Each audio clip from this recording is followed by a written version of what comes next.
Hi all, Assalamu alaikum. Welcome back to our channel.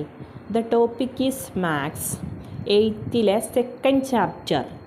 Second chapter ആയ equal triangle. What is mean by equal triangle? രണ്ട് triangle തരാണെങ്കിൽ അതിൻ്റെ സൈഡെല്ലാം equal ആയിരിക്കും.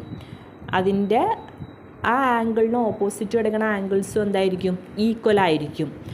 Equal triangle എന്ന് പറഞ്ഞാൽ എന്താ? തുല്യ ത്രികോണങ്ങൾ. ഫസ്റ്റ്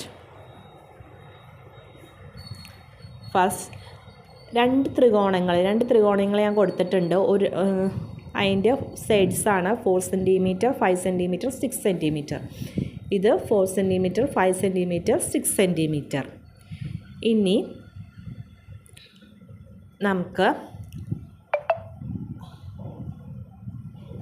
പേജ് നമ്പർ 80 ഒരു ക്വസ്റ്റ്യൻ ആണ്. അതായത് രണ്ട് ത്രികോണങ്ങൾ തന്നിട്ടുണ്ട്. രണ്ട് ത്രികോണങ്ങളായ LMN ത്രികോണം XYZ.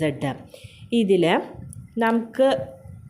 നമുക്കറിയാവുന്നൊരു കാര്യമാണ്, ഒരു ത്രികോണത്തിൻ്റെ ഏറ്റവും വലിയ ത്രികോണത്തിൻ്റെ ഏറ്റവും വലിയ സൈഡ്, അതിൻ്റെ ഓപ്പോസിറ്റ് കിടക്കുന്ന ആംഗിളായിരിക്കും മറ്റേ ത്രികോണത്തിൻ്റെ ഏറ്റവും വലിയ സൈഡിൻ്റെ ഓപ്പോസിറ്റ് കിടക്കുന്ന ആംഗിളിന് ഈക്വൽ. അതായത് ഇവിടെ 4 cm MN is equal to എത്രയാണ്? MN is equal to 4 cm. അതിൻ്റെ ആംഗിൾ ഏതാണ്? ആംഗിൾ